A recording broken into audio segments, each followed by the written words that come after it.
Hello everyone, welcome to my channel. তোমরা সবাই কেমন আছো? আশা করি সবাই খুব ভালো আছো। তো আজকে ভাবলাম আমি আমার সকালটা, সরস্বতী পুজোর সকালটা কিভাবে কাটালাম সেটা তোমাদের সাথে শেয়ার করি।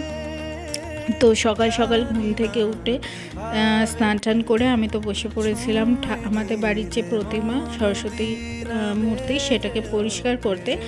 আমাদের বাড়িতে পাথরের মূর্তি পুজো হয় প্রত্যেক বছর, মাটির মূর্তি কেনা হয় না, তার জন্য পাথরের মূর্তিটাকে পরিষ্কার করতে বসে পড়েছিলাম।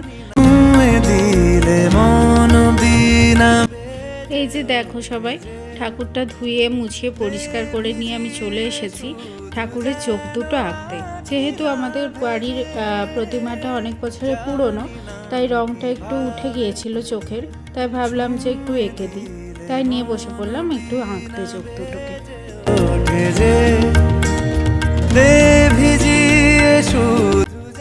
তো এই যে দেখো প্রতিমার চোখ দুটো আঁকা হয়ে গেছে। তারপরে আমি বসে পড়েছিলাম প্রতিমাটাকে সাজাতে এবং প্রতিমাটা যে বেদিটাতে রাখা হয়েছিল সেই বেদিটাকে একটু সাজাতে। তো দেখো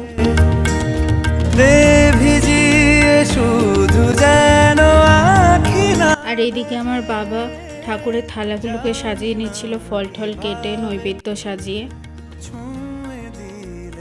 আর এই যে আমারও এইদিকে ঠাকুর সাজানো, ঠাকুরের বেদি সাজানো সব কমপ্লিট।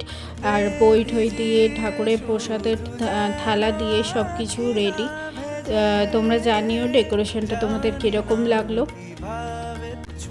এই যে ঠাকুরের ওইদিকে সব কিছু গোছকাজ করে এবার আমি চলে আসলাম একটু রেডি হতে, হালকা পাতলাভাবে একটু মেকআপ করতে চলে আসলাম। তো যাই হোক, ছোটোবেলার সরস্বতী পুজোটা একটা আলাদাই ছিল। সে এক মাস আগে থেকে কত এক্সাইটমেন্ট, বন্ধুদের সাথে কত প্ল্যানিং, কত কিছু, সেগুলো আস্তে আস্তে বড় হওয়ার সাথে সাথে হারিয়ে গেছে আমার। আশা করি সবাইকারই হয় এটা, আমারও হয়েছে যে বড় হওয়ার সাথে সাথে সেই এক্সাইটমেন্ট আর থাকে না। এক মাস আগে থেকে প্ল্যান করা যে কে কী কালারের শাড়ি পরবে, কীরমভাবে সাজবে, সেগুলো একটা আলাদা এক্সাইটমেন্ট ছিল। সকালবেলা শীতের মধ্যে ভোরবেলা উঠে তেল হলুদ মেখে স্নান করা, তার মধ্যে একটা আলাদাই আনন্দ ছিল, যেটা আস্তে আস্তে বড় হওয়ার সাথে সাথে আমার তো চলে গেছে। জানি না, হয়তো অনেকেরই হয় এটা, আমার তো চলে গেছে। এবারে আর কোনো প্ল্যানও নেই বন্ধুদের সাথে কিছু বেড়াবার বা কিছু। তো ভাবলাম যে বাড়িতে একটু সেজে গুজে একটু ভালো করে অঞ্জলি দিই শাড়ি ঠাড়ি পরে, তাই বসে পড়েছিলাম একটু হালকা পাতলাভাবে রেডি হতে। তো দেখো, তো এই যে তোমাদের সাথে গল্প করতে করতে আমি রেডিও হয়ে গিয়েছি, আর এটা ছিল আমার ফুল লুক। কেমন লাগছে আমাকে জানিও কমেন্টে। তো চলো এবার যাওয়া যাক পুজোর ওখানে। এই যে আমি রেডি হয়ে এসে দেখি পুরোহিত চলে এসেছে এবং অলরেডি পুজো শুরু হয়ে গিয়েছে।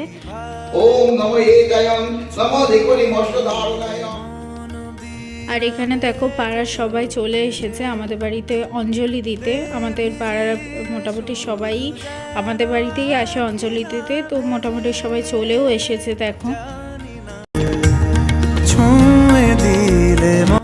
তো এই দেখো আমাদের বাড়ি পুজো কমপ্লিট হয়ে গেছে। আর পুজোর পরে আমি তো বসে পড়েছিলাম প্রসাদ খেতে, কারণ সকাল থেকে উপোস ছিলাম, আর এই ঠাকুরের প্রসাদটা খেয়েই আমি আমার উপোস ভাঙলাম।